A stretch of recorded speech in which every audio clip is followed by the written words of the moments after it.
My name is Amanda Brooks. I'm 34 years old, and 3 weeks before my younger sister's wedding, she sent me a document titled 7 Conditions for Your Attendance. At first I laughed. Lauren always had a flair for drama. Growing up, she could turn a forgotten birthday card into a family emergency and somehow leave the room with everyone apologizing to her. So when I saw the attachment in my inbox at 7:14 on a Tuesday morning, I assumed it was another one of her attempts at being funny. Then I opened it. The first page carried the wedding logo printed in gold. The second page began with a numbered list. By the third condition, my hands were shaking.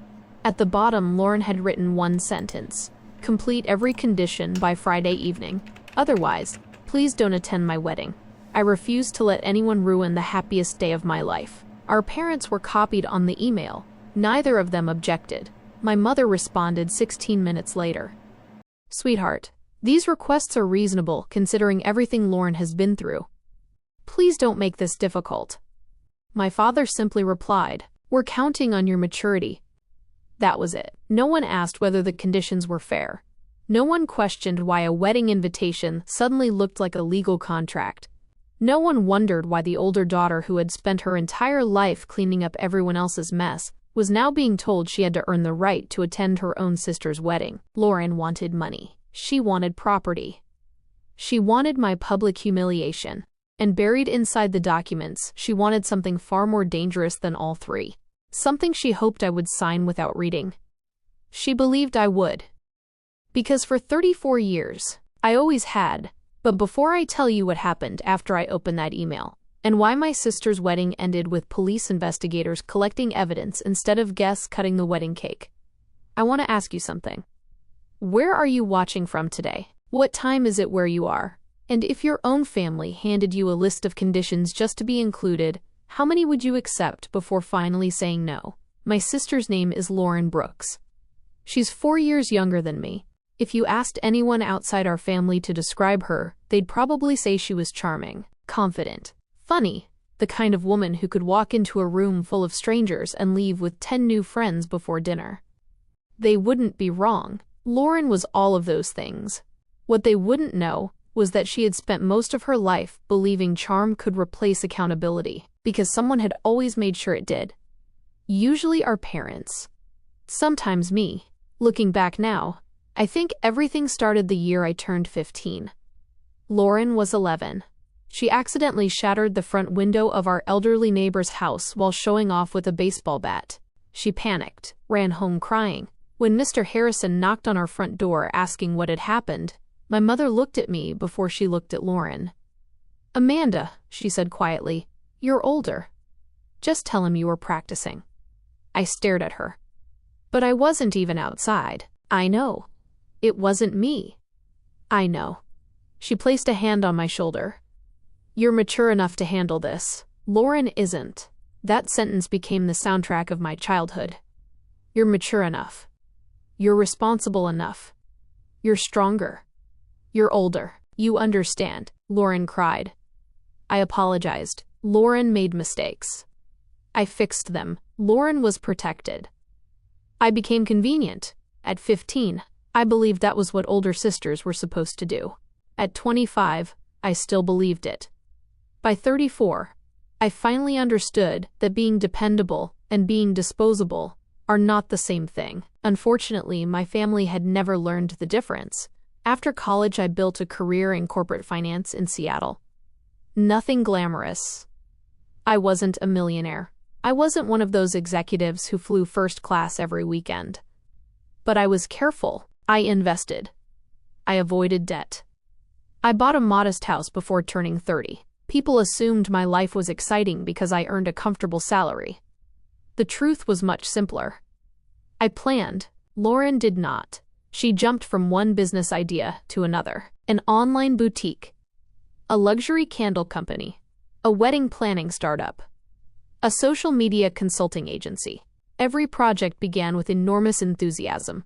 Every project ended with unpaid bills.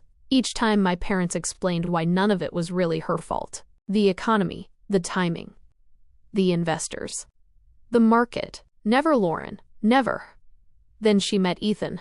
He came from an old Oregon family that owned several successful vineyards. Unlike Lauren, Ethan genuinely worked hard. He was polite, patient, respectful. When they announced their engagement, I was honestly happy for them. I thought marriage might finally give Lauren the stability she'd never found on her own. Instead, it gave her access to even more people she wanted to impress. Within weeks, the small ceremony turned into a luxury destination, wedding costing hundreds of thousands of dollars. Designer gowns, imported flowers, a private orchestra, celebrity photographer, custom fireworks over the lake. Every month the plans became larger. Every month, someone else quietly paid another invoice. Mostly Ethan's parents. Occasionally mine. And every so often, Lauren would call me. Just a tiny favor. Those tiny favors slowly became very expensive. First, she needed $12,000 because one vendor required an advance payment. She promised to repay me after the wedding. I declined. Then she wanted me to transfer ownership of grandmother Eleanor's lake property into both our names for estate planning. I declined again. She laughed both times. She acted like my refusals didn't matter. Now I know why. She believed she had another way of getting everything she wanted. She just needed one signature. Mine. And 3 weeks before the wedding, she finally asked for it. I printed the document instead of reading it on my laptop. Somehow paper made it feel more real. 7 pages. 7 conditions. Each one more unbelievable than the last. The first demanded that I transfer $40,000 into Lauren and Ethan's wedding account within 72 hours. She called it my fair contribution as the successful older sister. The second required me to sign a notarized statement confirming that our grandmother had always intended the lake property to belong equally to both granddaughters, even though grandma's will clearly left it to me alone. The third instructed me to surrender the original deed during the rehearsal dinner so Lauren could surprise Ethan with the family legacy. I almost laughed. Grandma had spent 30 years paying taxes on that little lake cabin herself. She left it to me because I was the only grandchild who visited after Grandpa died. Lauren hadn't been there once during Grandma's final 5 years. Not once. The fourth condition made my stomach turn. Lauren expected me to stand up during the reception and publicly thank our parents for always supporting my career, while admitting that she had sacrificed her own ambitions to keep our family together. That wasn't just false, it was the exact opposite of reality. The fifth demanded that I formally withdraw every personal loan I had ever made to Lauren. No repayment, no documentation, no future discussion. Just erase everything. The sixth required me to sign an agreement promising never to question any financial decisions involving future family assets. That sentence immediately caught my attention. Future family assets? What exactly did that mean? Then I reached the seventh condition. Unlike the others, it wasn't written in ordinary language. It filled almost 2 entire pages. Dense legal paragraphs, small print, technical wording. Exactly the sort of thing most people skim. Lauren had highlighted only one sentence. This document confirms that Amanda Brooks voluntarily acknowledges all previous financial commitments executed on behalf of the Brooks family estate and waives any future claims arising from those obligations. I read it once, then again, then a third time. My heart began beating faster, because Lauren had deliberately highlighted the least dangerous sentence. Buried near the bottom, almost hidden between 2 unrelated paragraphs, was another clause. The undersigned further acknowledges participation as guarantor or co-obligor in any existing financial instruments executed for the benefit of Brooks Family Holdings, Brooks Estate Properties, or affiliated entities. I froze. Affiliated entities? What affiliated entities? Our family didn't own a company. We didn't have an estate business. There shouldn't have been any affiliated entities. Unless there already were. I grabbed my phone and called my best friend. Rachel Foster answered on the second ring. What happened? She didn't even say hello. She recognized my voice immediately. I think Lauren is trying to trick me into signing something. Rachel had practiced corporate law for nearly 9 years before moving into private consulting. She knew contracts better than anyone I trusted. Email everything. 5 minutes later, my phone rang. Her voice sounded completely different. Quiet. Careful. Amanda. What? Do not sign anything. I wasn't planning to. No. She interrupted me. I'm serious. I don't mean don't sign it today. I mean don't even joke about signing it. I sat down. What did you find? Have you checked your credit report recently? No. You need to. Right now. Why? Because whoever drafted this wasn't writing a wedding agreement. She paused. They were trying to create legal consent after something has already happened. Those words settled into my chest like ice. After something has already happened. What are you saying? I'm saying, Rachel inhaled slowly.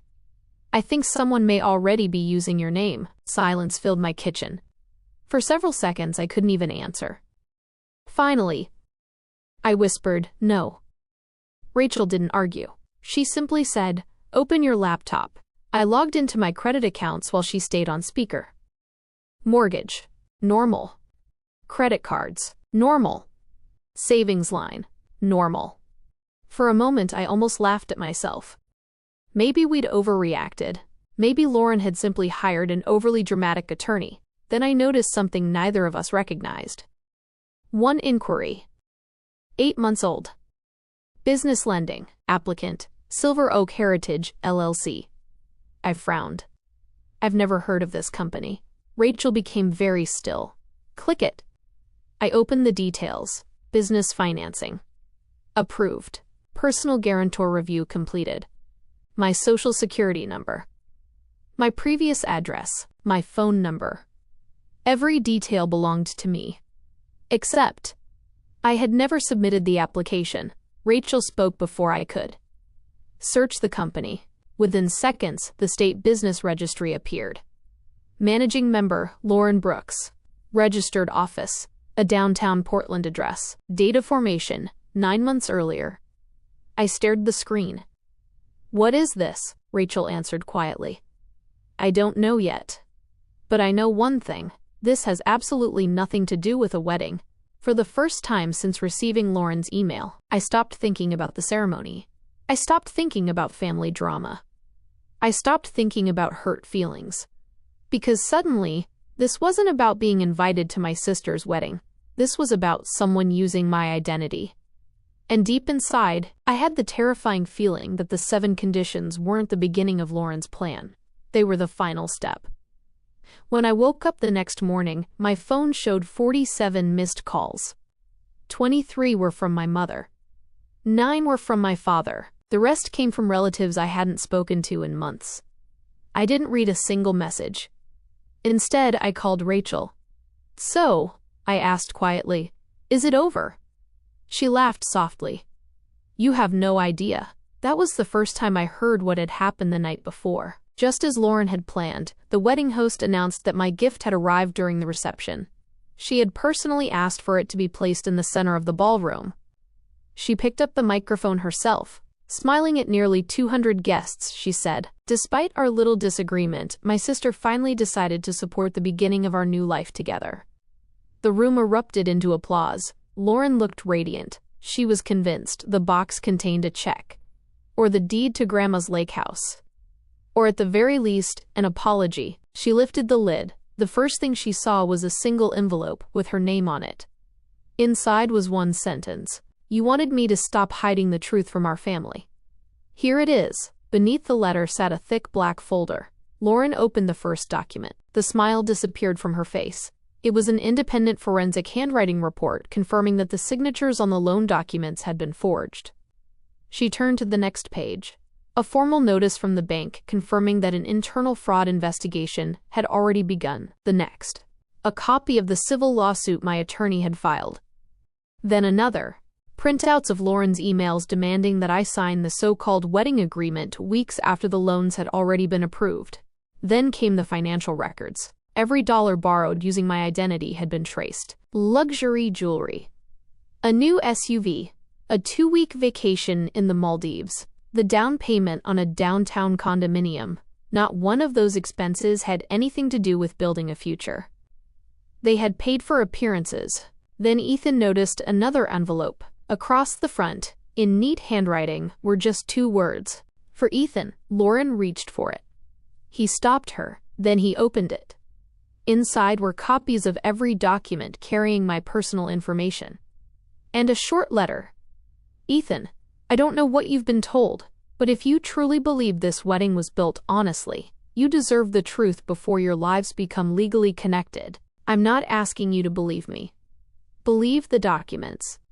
Verify everything yourself. According to several guests, the ballroom became so quiet that people could hear the air conditioning running overhead. Ethan read every page. Slowly. Carefully. No one interrupted him. No one dared. Finally, he looked up.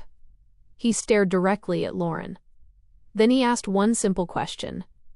Is any of this true? Lauren answered immediately. Too quickly. Too loudly. She insisted I was trying to destroy her happiness. She claimed the documents had been fabricated. She accused my attorney of conspiring against her. She said I had always been jealous. Then Ethan's father spoke. If none of this is true, he held up the bank notice. Why is there already an active fraud investigation? Lauren didn't answer. For the first time in her life, she had no one left to blame. My mother stepped forward. This is just a misunderstanding between sisters, she said nervously. We can talk about this after the wedding. Ethan's father shook his head. No, this stopped being a family disagreement the moment someone's identity was stolen. The room fell silent again. The band quietly packed away their instruments. The photographer lowered his camera. Guests began leaving their tables. Some were whispering. Some were crying. Others simply walked toward the exits without saying a word. About 20 minutes later, Ethan slowly removed his wedding ring. He didn't yell. He didn't insult Lauren. He didn't make a dramatic speech. He simply placed the ring on the table, looked at her one last time, and said, I can't build a marriage on a foundation of lies. Then he walked out of the ballroom with his parents. Lauren called after him. He never looked back. The months that followed were harder than the wedding itself. The investigation confirmed everything. My identity had been used without my knowledge. My signatures had been forged. Silver Oak Heritage LLC had been created solely to obtain financing using my financial history. The money had disappeared months before the wedding. Lauren was held financially responsible for the damages. Several of her accounts were frozen. Her condominium was sold. The luxury SUV was repossessed. The honeymoon was canceled before the tickets were even used. 3 months later, the marriage was officially annulled. My mother spent weeks asking me to drop the lawsuit. She's suffered enough, she kept saying. For the first time in my life, I answered without guilt. Consequences aren't punishment. They're the price of our choices. My father called a few days later. He didn't defend Lauren. He didn't make excuses. He simply said, Amanda, we spent so many years protecting your sister that we never noticed who we were sacrificing to do it. I closed my eyes, because those were the words I had waited my entire life to hear. They couldn't erase 30 years. But they were honest, and honesty was where healing finally began. Our relationship slowly changed. We spoke again, carefully, without demands, without manipulation, without asking me to rescue anyone. As for Lauren, I never spoke to her again, not because I hated her, but because I finally understood something I should have learned years earlier. Loving someone does not require allowing them to destroy your life. A few months later, I drove to Grandma Eleanor's lake house. The cabin looked exactly the way she had left it. The pine trees still swayed over the water. The old wooden dock creaked beneath my feet. I unlocked the front door. Inside, everything smelled of cedar and fresh air. For the first time in years, I felt completely at peace, not because I had won, not because Lauren had lost, but because I had finally stopped sacrificing myself just to keep everyone else comfortable. People still tell me I ruined my sister's wedding. I never argue with them. I simply smile and answer the same way every time. The documents didn't destroy the wedding. The lies did. They had been there long before I chose to stop protecting them. And perhaps the hardest truth of all, I didn't lose my sister that day. I had lost her years earlier. The wedding was simply the day I finally admitted it. So now I'd like to ask you something. If your own family demanded your money, your property, your silence, and your dignity just to remain part of the family, at which condition would you finally say, enough? I'd love to read your answer in the comments, because someone reading your words today may finally realize that protecting yourself isn't betrayal. Sometimes, it's the first step toward finally living your own life.